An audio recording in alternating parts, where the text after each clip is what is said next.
ituturo ko naman sa inyo ang SGF preemptive. Ito naman yung laging inuuna ang prosesong may pinakamaliit na natitirang oras ng trabaho. Kung may dumating man na bagong proseso na mas maikli ang burst time kaysa sa kasalukuyang tumatakbo, inihinto ang tumatakbong proseso at ang bagong mas maikli ang ipapasok sa CPU. Kaya tinawag itong preemptive. Pwedeng putulin ang proseso kahit hindi patapos. Ngayon dito makikita nyo may ginawa ko dito na naman process. Tulad si P1, P2, P3, and P4. Then may arrival time akong 0, 2, 4, and 5, and burst time na 7, 4, 1, and 4. Then ito ituturo ko sa inyo step by step para makuha natin dito sa Gantt chart. Sa oras sa 0, dumating si P1, kaya siya ang tatakbo. Sa oras 2 naman, dumating si P2, verse 4, mas maliit kaysa natitirang 5 ni P1. Kaya P1 ay mapuputol, papasok si P2. Sa oras na 4 naman, dumating si P3, verse 1, mas maliit kaysa kaysa natitirang 2 ni P2. Kaya si P2 ay mapuputol, papasok si P3. Sa oras 5, dumating si P4, verse 4, pero natapos na si P3, magpapatuloy si P2, may 2 units pa. Kaya sa oras na 7, tapos na si P2. Sunod si P4, verse 4, kasi mas maiksi pa rin kaysa kay P1, 5 units left. Oras 11, tapos na si P4, si P1 na lang ang natitira. Tatapusin niya na ang natitirang 5 units sa oras na 16, tapos na lahat na proseso. Then now, gagawa tayo na naman ng table. Nandito na naman si process, arrival time, burst time, completion time, turnaround time, and wearing time. You can see, nandito na si completion time, meron na tayo. Ito yung 16, 7, 5, and 11.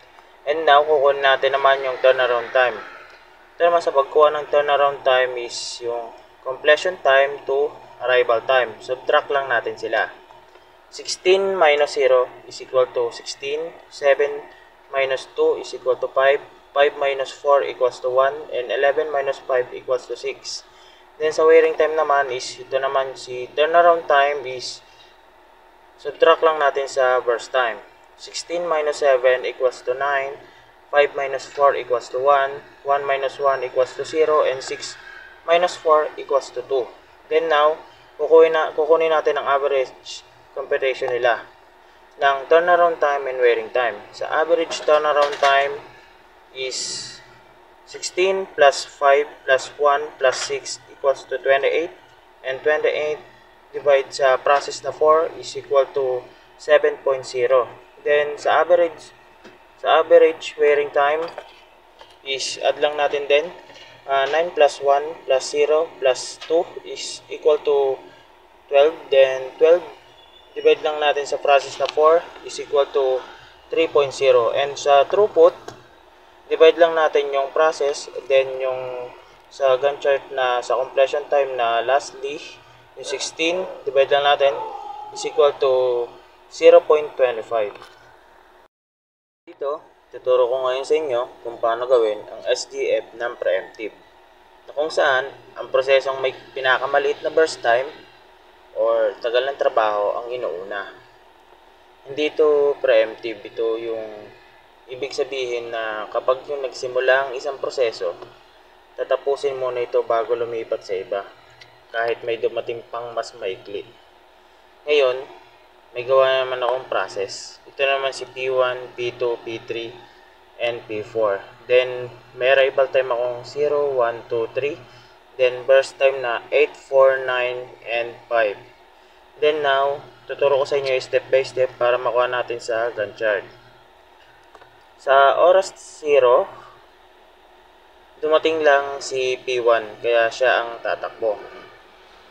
Sa oras naman 8, dumating na si P2 na may verse 4 na si P3 na may verse 9 at P4 na may verse 5. Sa kanila, pinakamaliit ang verse time ni P2, kaya siya ang kasunod.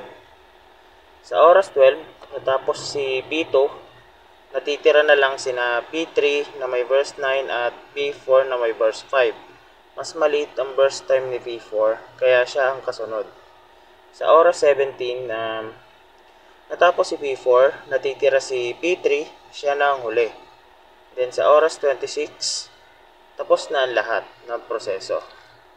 Then now, gagawa na naman tayo ng table. Nandito na naman si Phrases, arrival time, burst time, completion time, turnaround time, and lastly, wearing time. Then now, you can see ulit, nandito yung sa completion time, 8, 11, 24, and 14. Then now, kukunin naman natin is turnaround time. Sa turnaround time, kukunin natin si completion, subtract lang natin sa arrival time. It means 8 minus 0 equals to 8, 12 minus 1 equals to 11, 26 minus 2 equals 24, and 17 minus 3 equals to 14. Then sa wearing time naman is, kukunin naman dito is yung turnaround time, subtract lang natin sa burst time. Ito yung 8 minus 8 equals to 0, 11 minus 4 equals to 7, and 24 minus 9 equals to 15, 14 minus 5 equals to 9. Then now, average computation. Dito naman, kukunin natin yung average ng turnaround time and average ng wearing time. Sa average turnaround time or TAT kung tawagin, ay add lang natin yung 8 plus 11 plus 24 plus 14 equals to 57. Then 57, divide lang natin sa sa process na 4. It equals to 14.25. Then sa average wearing time naman is add lang natin din yung 0 plus 7 plus 15 plus 9 is equal to 31. Then 31, divide lang natin sa 4. Then equals is 7.25. Then sa throughput naman, yung process natin na 4, divide lang natin sa lastly na sa Gantt chart na 26 equals to 0.1538. Ito naman, tuturo ko naman sa inyo kung paano gawin ng round robin scheduling. Kung saan ang round robin scheduling, ito yung isang preemptive CPU scheduling algorithm na ginagamit ito sa time sharing system o karaniwang sa multitasking OS. Ito naman yung bawat proseso ay binibigyan ng pantay-pantay na oras na tinatawag na time quantum. Halimbawa, 4 units, ganun.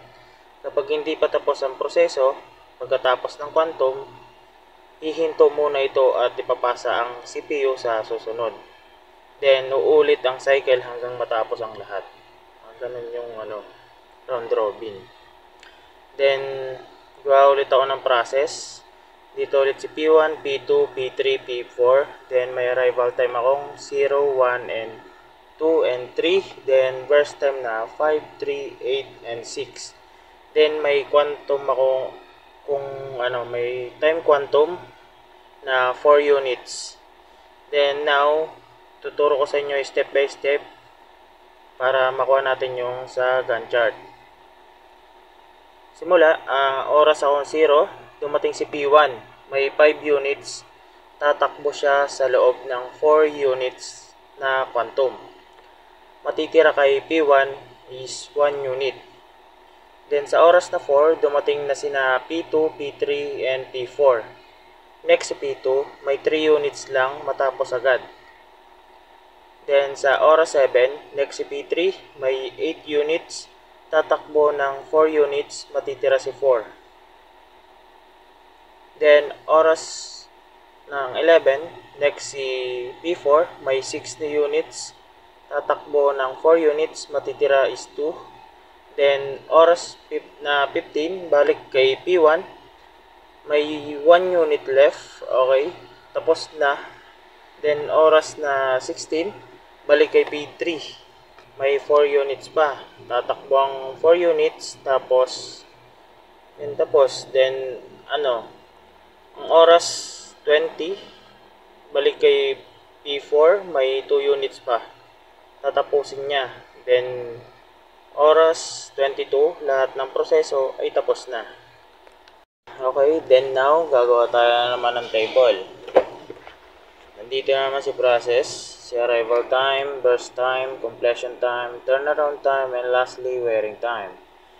You can see ulit, sa completion time, meron naman tayo dahil sa ginawa natin kaninang Gantt chart, 16, 7, 20, and 22. Then now, kukunin natin ngayon is turnaround time. Sa turnaround time naman is, yung pagkuha is, subtract lang natin yung completion time to arrival time.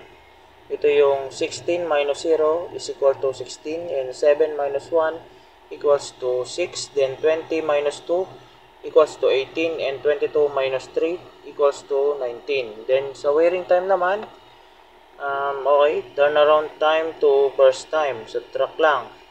16 minus 5 equals to 11, and 6 minus 3 equals to 3, then 18 minus 8 is equal to 10, then 19 minus 6 equals to 13.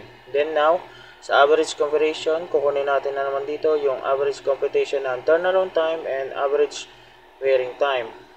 Sa average turnaround time or TAT kung tawagin ay add lang natin. 16 plus 6 plus 18 plus 19 is equal to 59. Then 59 divide lang natin sa 4 na process equals to 14.75. Then ganun lang din sa wearing time, add lang natin 11 plus 3 plus 10 plus 13 equals to 37. Then, divide lang natin sa process sa 4 equals to 9.25. Then, throughput, process lang na 4. Then, divide natin sa lastly ulit ng Gantt chart natin o completion time natin na 22. Okay, tumapos na yung 22 and 4 divided 22 equals to 0.1818.